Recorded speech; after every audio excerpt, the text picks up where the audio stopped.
Yeah. And I feel like that energetic codependency happens a lot with empathic people in relationships. Oh, yeah. Of like, I'm not good until you're okay. And you just feel so much of what's on that person's mind and everything else. So I really love just like the blueprint of Mary Magdalene and Yeshua's divine tantric relationship. Can you speak a little bit more into that? Because so many people have grown up, my husband grew up Christian, going to Sunday school. I was telling him about Mary Magdalene, and he heard the story that she was a whore. That is the story that he grew up hearing. I'm like, they told you as a kid, like, that she's a prostitute? They're like, yup. I'm like, because I didn't grow up Christian. I'm like, wow, that's so crazy that why did they felt the need to even tell a child about that? Isn't that interesting? Don't even go that direction. Isn't that interesting? So can you speak a little bit more into the true divine love between the two of them? Sure. Well, to understand the true divine love between Jesus and Mary Magdalene, you have to understand the profound level of self-love that Mary Magdalene embodied. In the Sophia Code, in her revelations, we share her story from her voice, from her perspective. She was actually extremely wealthy, highly educated. She trained all over the ancient world as a high priestess with her family. She was trained in the divine feminine. She was probably the most eligible woman of her time in her country. Let's put it that way. In the Sophia Code, we share about the fact that she did not have to get married. Like, that's how much wealth she was going to inherit, which was absurd for women at the time. It didn't even exist for women of her time. So we're talking about a woman who was gorgeous, a genius intelligence, crazy psychic, being trained at temple since she was a child, loving family. We're talking about a woman who was raised up to be whole and complete in herself entirely. She was not ashamed of her body. She loved her clothes. She loved her adornment. She loved the feminine, the divine feminine. The diamond light that radiated from Mary Magdalene. I mean, when I just even talk about her, when I connect to her, it fills my whole being with that diamond light, like just the resonance of how pure she was, a Christed being in her own right. No one could even come close to being Jesus's best friend, let alone a partner, unless she was that. So let's clear that up. And it was actually Mother Mary, as you'll read in the Sophia Code, that introduced them. And, she shares in the Sophia Code how she had to evaluate Jesus, almost interviewing him from a distance before she would decide to walk side by side with them in their shared ministry. This wasn't about him exorcising her in any way. In the Sophia Code, we share how they would perform exorcisms together on other people at that time, together, working side by side in full lotus positions. Full lotus asana, performing full-blown teachings, healings, exorcisms, miracles. And it's one of my favorite chapters in the book because it reads like a movie, how beautifully they work together, side by side, the superpowers he would use to protect her, the superpowers she would use to support him. And so when we are talking about their love, we're talking about two individuals that started their tantric training at the age of 3. Everyone associates tantra with sexuality. Tantra is life force. Tantra is the ability to direct life force and to commune with all that is, all of creation, Divine Mother, Divine Father, God, and to be fully consecrated and committed to how that divinity wants to move through you beyond the ego's ideas about what's happening. So in the New Age community, there's a lot of inversion and strangeness around that word. And so we have to understand that Jesus and Mary Magdalene were trained by masters from childhood. That means by the time they were adolescents, they were masters themselves. I mean, it's such a different context. So by the time they met, in early adulthood and started this orbiting around one another, the Sophia Code talks about how they orbited one another, like two planets of power, just in harmony with one another's orbit. It wasn't Mary Magdalene like the moon orbiting around the son of Jesus. They were orbiting each other. And in that, their ministry became so brilliant that we're still talking about them, thousands of years later. And, the energy that they cultivated together was so advanced. There's a lot of teachings out there that, again, try to like compartmentalize and make something maybe understandable or smaller than really it should be. Because what we're talking about is Tantra that would be used to move a movement, to save lives, to liberate thousands of people's consciousness at the same time, to perform miracles. I mean, if you want to know a good use of Tantra, it would be that. Breaking the matrix programming, initiating people into their own divinity. That's what they were doing side by side. So, I don't know if there's any greater love than that, than to serve love in that way. And then how did it come to be that her story was distorted so much? So when there was a certain point in the as the Roman Empire, in the history of the Roman Empire, where it was falling apart and they needed a unifying religion to hold together the remnants of what was left. And that's where they started looking for that religion based on everyone that they conquered. And there was nothing more appealing than the messianic lineage of the Judaic prophets. I mean, it was absolutely fascinating because in that lineage, you have a lineage that the king was always declared by the prophets first. So if you could usurp that lineage into a Roman Empire and say, oh, we have the King of Kings, right? Ordaining our next emperor. It's this fascinating, we talk about this in the Stargate 2 curriculum of my mystery school, the Sophia Code mystery school. It was this fascinating co-opting of this messianic lineage that they needed to create a religious fervor to unify the Roman Empire at the time. As that was happening, there was a whole series of doctrines that were being put into place. There was all sorts of men in cloaks that were deciding on which of the texts that they were going to keep for the Bible or extract and how they were going to be rewritten. And one of those characters that got rewritten was Mary Magdalene. And there's some people that say she's a composite of 3 different women that they were writing into this character. I believe that after Mary Magdalene fled and survived and continued her ministry in Europe, of course, landing in France and then moving onward across Europe as well into England, I believe she actually created a spiritual empire that thrived for a period of time. And that was eventually destroyed. But I believe her power rose in such a way that it really put a thorn in the patriarch's side. And so it was really kind of their final knife twist to write her as a whore when actually she had been, the divine feminine Christ counterbalance to this divine masculine Christ figure and continued to live in success and service even beyond his ascension. So, I think it's pretty standard that the divine feminine has been punished for centuries, thousands of years at this point. And so that's why the Sophia Code came as a divine feminine sacred text. It's an opportunity for us to reclaim the feminine principles of God consciousness as holy, and sovereign and free, free from thousands of years of religious dogma, doctrine, control, and punishment.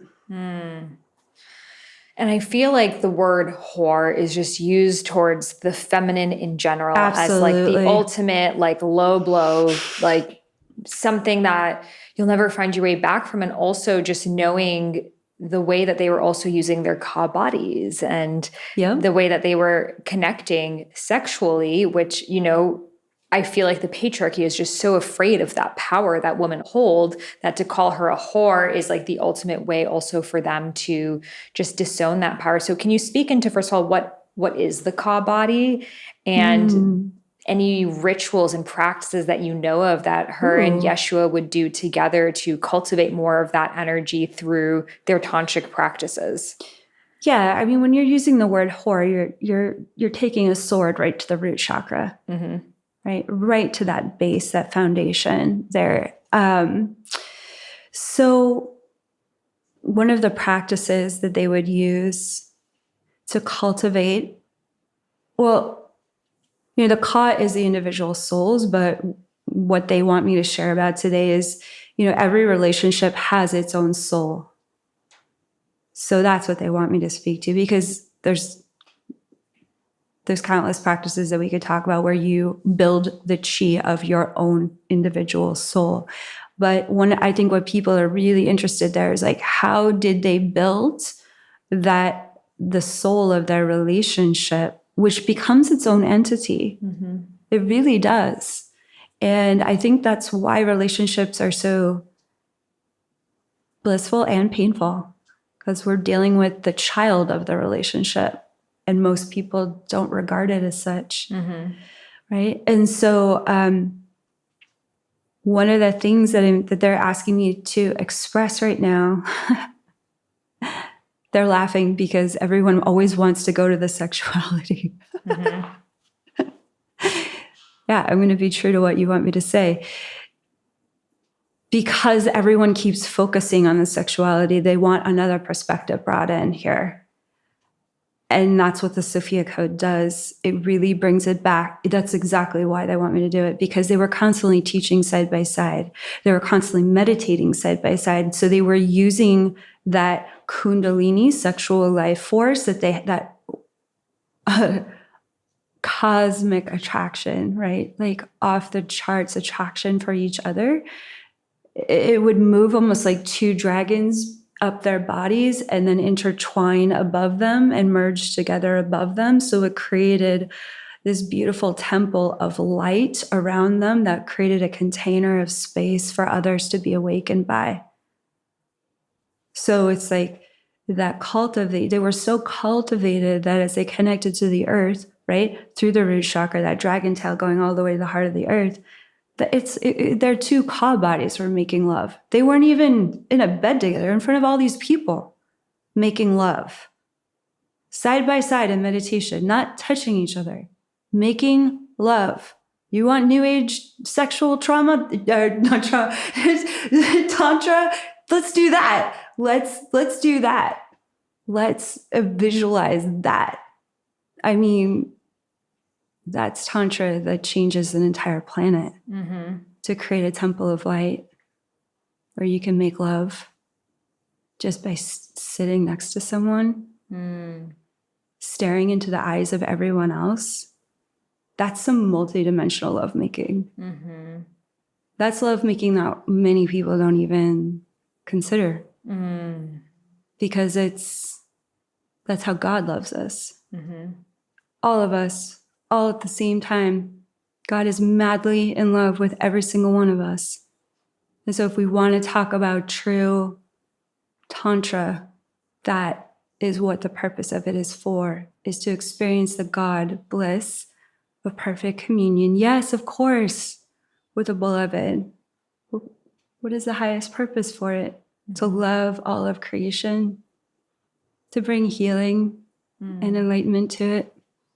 Well, thank you for that beautiful visual. It reminds me of, in Tantra, it's like the Ida and Pingala, and it's like these two serpentine energies. So as you were saying, and I was visualizing that, and also just like the immense power of even just like meditating with your partner, you know? And totally. I'm like, you know, sometimes Stephen and I were meditating separately, but that just was such a reminder to me of just to cultivate that energy, to tend to that collective soul that your relationship is, and not take that for granted. oh my God, because there's so much power there. That's what they were creating temples of light with. I mean, and I think it's, at least in the Sophia Code, we always talk about the Kundalini with the dragons. Because the dragons are not bound by the earth. They're masters of heaven and earth.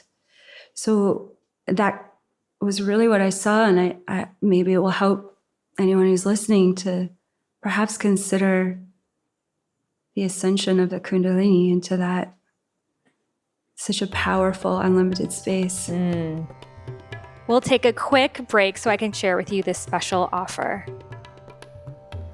This podcast is sponsored by BetterHelp. It is so important to have someone that you can openly talk to about your issues and what's going on. Sometimes we use our friends as therapists, but that's really not what they're for. Our therapist is our therapist. And I know in my life, it has been beyond helpful to have someone hold space for me so I can openly speak about what's going on in my mind and have someone to reflect back my thoughts at me so I can find more clarity and overcome any anxiety that I have been feeling. So I am so excited to be partnering with BetterHelp. BetterHelp is customized online therapy that offers video, phone, and even live chat sessions with your therapist, so you don't have to see anyone on camera if you don't want to. You can even message your therapist throughout the week for additional support. It's much more affordable than in-person therapy, and you can start communicating with your therapist in under 48 hours. So please don't wait weeks to find someone to talk to. There has never been a more important time to invest in your mental health because you, my friend, are your greatest asset. Again, this podcast is sponsored by BetterHelp, and Highest Self podcast listeners get 10% off their first month at betterhelp.com/Sahara. Again, that's BetterHelp, HELP.com/Sahara for 10% off.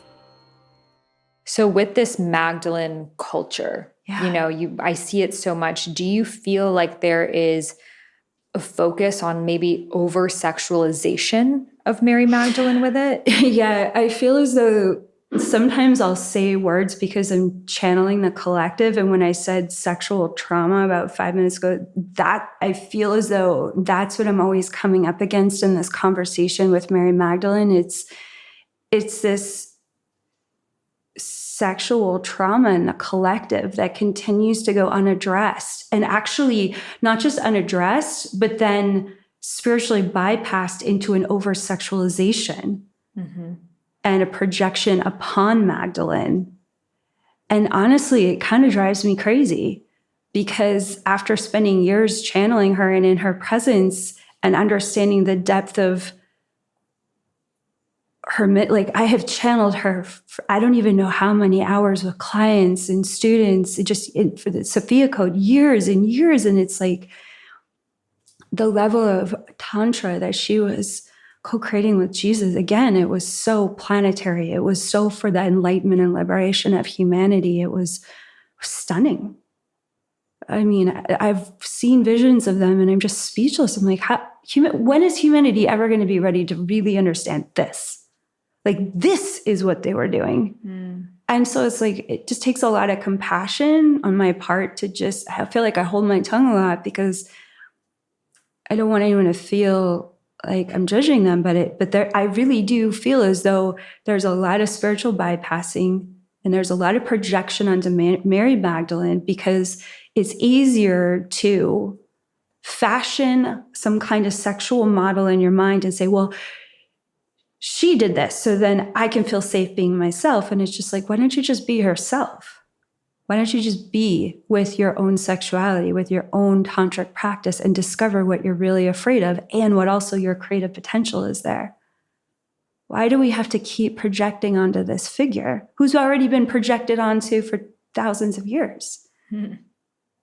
And so it's a little personal for me with her because I adore her. And I've spent so much time in her presence that I just am so grateful that Sophia Code presents a different perspective because I feel like it's a balance to how much is out there that has maybe over-sexualized her unnecessarily because that's where people need, that's what they need at that time. Yeah.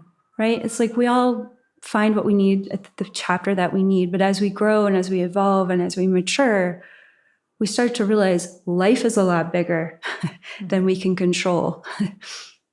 God is a lot bigger than how we want to compartmentalize it. And these masters of light, our own higher self, our own divinity, our own consciousness, whole lot bigger than maybe the stories we've been told that makes it sort of easy for our ego structure. Right?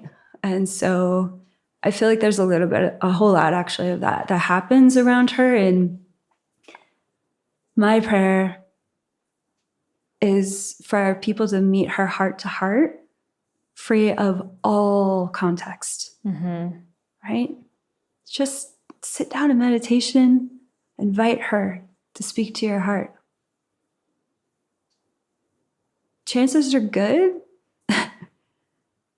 She's going to show up in a way that surprises you. Does she have any words that she would like to share for people right now? Sure. Yeah, let me just take a moment.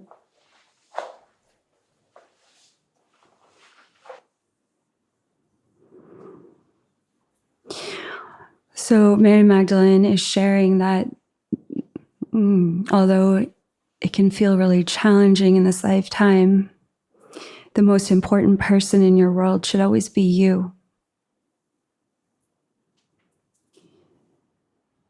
That every spiritual guide or guardian angel, any star being that surrounds you, be sure that they're always sharing that with you. To love your own heart first is how you will remember why and how you came here to serve your divine purpose. So there's so many people that are looking outside of themselves for why they're here, but if they could come and sit for a moment at the fire of their own heart, they would be warmed by the power and the light that's already there. Mary Magdalene is saying, I am a guide for your generation, and it is my great honor to be discovered and remembered anew by your hearts once again. I am emerging from the lifetime of grief that I survived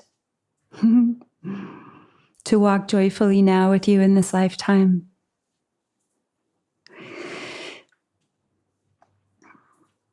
The more each of you discover the pathway of Christ consciousness that already exists as a part of you, you will discover how you are connected to me as a spiritual guide.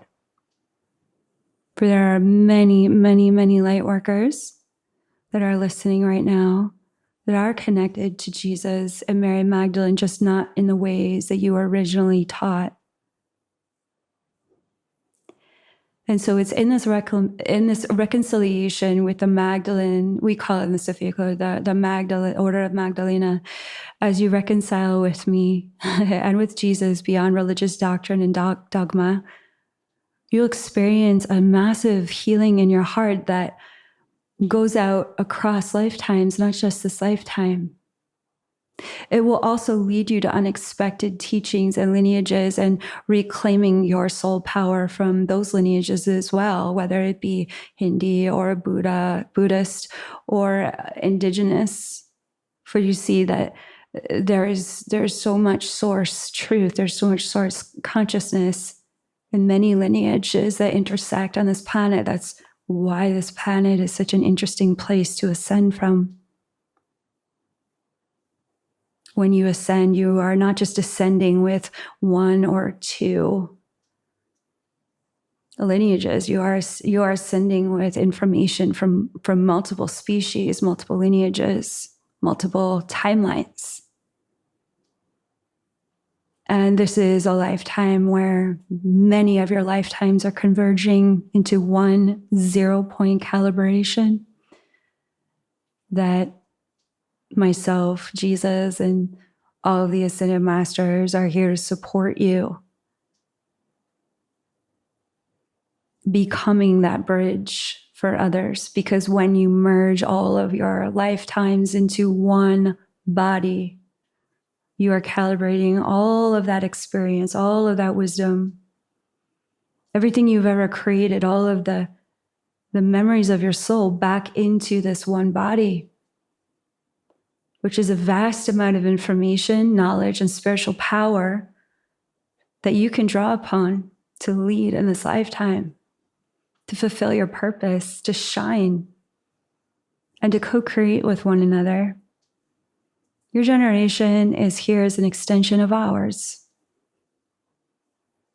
We came and we planted the seeds, the revolution of Sophia Christ consciousness when we did in preparation for you.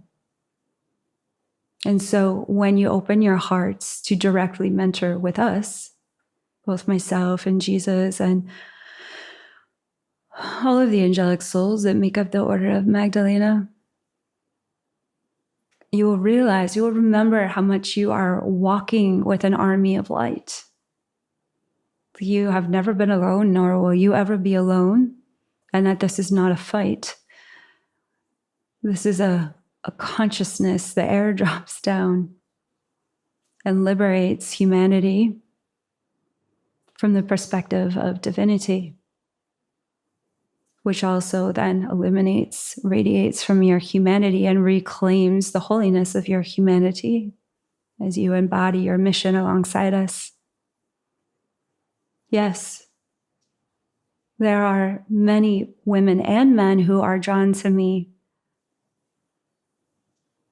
who are healing from the trauma that they've experienced around their sexuality, rape, abuse. And I am here as a healing guide.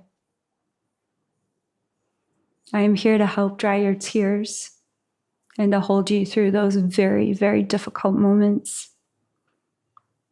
You can think about me as an ever-present friend, a big sister, a support system that you can call upon at any time. But know that your sexuality is only one part of the genius creativity of your soul. You are all that is. And you came here to express every facet of your being. If you remember to not limit who I can be for you, you will remember how unlimited you are in your own sovereign creativity and your ability to heal from all wounds and your ability to create beyond your wildest dreams. I also deeply work with Mother Mary as a spiritual guide for your generation. Many of you are seeking a clear definition of a sovereign mother, the sovereign motherhood energy that has been missing. And so when I appear as a spiritual guide, you will also feel the presence of Mother Mary and Jesus by my side. And in this Trinity, we create a very sacred flame of consciousness for both you individually and your collective consciousness to rise up, to shed layers of shame that has been forced and programmed upon you, to take up the mantles of Sofia Christ consciousness, and to finally accept the pure, holy, divine light that you already are. That is my purpose for being your guide. That is my purpose for still remaining here as an ascended master, supporting the ascension of this planet. To call you back to your sovereignty and to reveal the holy divine love that you already are. And the power of that divine love to co-create a new sovereign paradigm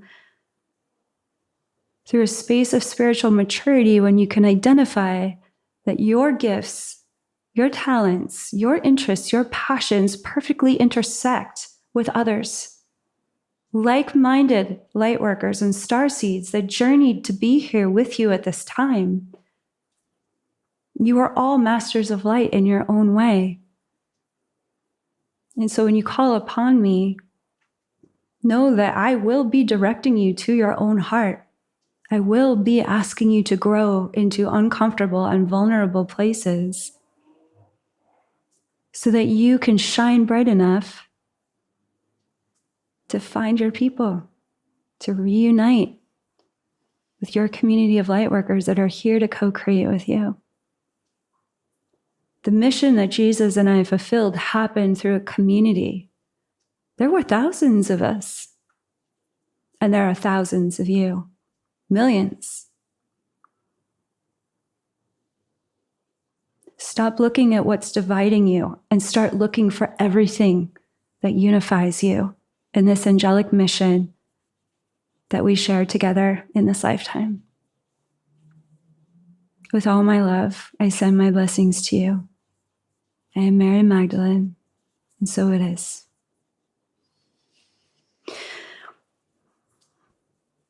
Okay, was that helpful? Wow, thank you so much for that. It was really just a meditation to sit with. I felt all of a sudden almost like this like wave of light come over me, and I just sat with it, and it was just so beautiful to receive. Oh, I'm so glad. Yes. How does it feel for you as you're channeling? I just feel the longer I go, the less I feel I feel all the particles of my body, the electrons, and I just merge into the light of all the electrons and into the light. And kind of like that feeling what I was describing with Jesus and Mary Magdalene and the dragons creating the temple of light. It's like I feel my soul expanding and merging with her soul for a moment. And then we just have this conversation, and then I just speak on her behalf as her voice is speaking out of the light. And I'm resting in the light. So do you hear her and translate, or does she give you the exact words? Yeah, it's the exact words. And sometimes I get nervous channeling in a situation like this because I'll just want to go into the first person perspective, and I don't want anybody to think that I'm saying I'm Mary Magdalene, because I'm not. But I'm actually speaking her words. And what happened over time was that I spent so much time channeling the Sophia Code, being in meditation with them, that a lot of what they shared just eventually just became my language. It was just became an extension of who I am, because I'm representing their ministry and their mission. So, yeah. I feel like sometimes when I channel, which is I'm not channeling so much of deities. It's more just, I would say, like energy almost that's coming forth. It's always through my highest self. But yeah, sometimes it's like ideas that it's like a cloud of ideas, and I'm like trying to find the words fast enough to like get the idea out into words, but it's like hard to tangibly name. Well, especially if you're downloading chunks of quantum information, right? Because our localized awareness is linear, but their perspective is quantum, which is really tricky when you're writing down channeled information, because one sentence could be for the end of the page that shows up as the second sentence. So often I find that journaling, automatic writing is really helpful. And then being curious enough to be like, not attached to the order. And then being like, we call it quantum popcorn in the mystery school. Like, this is all quantum popcorn, and it's all going to find its right place when I come out of a channeled space and I ask to be shown how it needs to be reorganized. I think a lot of people who channel get frustrated with that. Yeah. Like, wait, but it's all great information, but why is it all over the place? It's because you're pulling from a quantum universe. Right. And we're living in the beautiful illusion of a linear time-space continuum. Yeah, now I just know, just write it down. You'll figure it out later. Yeah. Just like, don't lose the words, Get all the popcorn. Like, what was that? It doesn't make sense. Just keep going. You know? Oh, I love that. Yeah, beautiful. Well, thank you so much for sharing your wisdom, your heart, your story with us today. And where can listeners read the Sophia Code and connect with you further? Yes. Thank you. It's been such a pleasure having this conversation with you. KaiaRa.com. It's my first and last name, KaiaRa.com. And our mystery school's there. They can get the book there. So beautiful. Well, I'll be sure to link all of that. I actually loved listening to Sophia Code because you're actually, reading the transmissions, and it's so powerful. And there are so many times it's like I would get into this like in between sleep and awake, just like delta state of receiving. And I would wake up and I was just like especially Kuan Yin's voice would be like encoded into my consciousness. Oh, you embody that Key Code 6 energy so beautifully. Thank you. Yeah, thanks for sharing that. That audiobook was recorded at Skywalker Ranch, George Lucas's facility. So they let me build like all the altars to the Key Codes. Wow. Recorded it in like 5 days. It's where they record the soundtracks for movies. Super cool. The whole orchestra. It was just me in this massive studio and a big prayer. And I'm so grateful that you could feel the transmission in the audiobook. Thank you. It was beautiful. Well, thank you again for sharing with us today. Yeah, my pleasure. Thanks for having me. So I have to tell you guys what happened after this conversation. So Kaia was actually here at my apartment in Miami. And after we walked into my living room and Chubby, my dog, was there. And Chubby's like wagging his little tail at her. And she's like, Chubby, are you sure you want me to say this? And Chubby's literally nodding. I saw him nod his head like I've never seen before. And she's like, okay, are you sure, Chubby? There's a lot of people around. And then she tells me, she's like, Chubby has a message for you. Do you mind if I say it right here? Because she had her team member with me. I had my team member with me. And I was like, of course, like I am always open to hearing a divine message from Chubby. He is my guru. And she shared with me, she said, Chubby says, even though you have fears around becoming a mom, there is a very special soul that wants to come through you. And that to me was not only touching, but it just reminded me of the power of this work, because the night before my friend was over and I was kind of spiraling into all of the fears that can happen when you're a mom, all the things that can go wrong. I have friends that have been struggling with their pregnancies and their childbirths and even their child rearing. And I'm like, oh my God, do I want to put myself through this? Like so much can go wrong. It's just like that feeling of giving up control, because having kids is the ultimate surrender. And the fact that Chubby was right there listening to all of this and then talked to Kaia the moment that he got a chance to and was like, let her know that this beautiful soul wants to come through and it's all going to be okay. And their experiences are their experiences. They're not your experiences. That was so beautiful. So it's just such a reminder to me, to all of us, that spirit is real.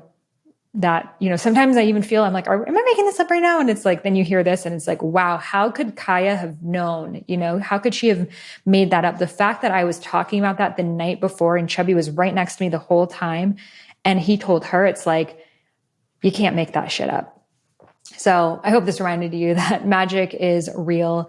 And I would love to dive deeper with you in my embodiment practice, my divine feminine embodiment course. There is so much to step into in the feminine realms. I have a mystery school called Rose Gold Goddesses. So you can find all of those links in the show notes. We're going to do our annual retreat again this spring in Miami. We have monthly goddess circles and so much more.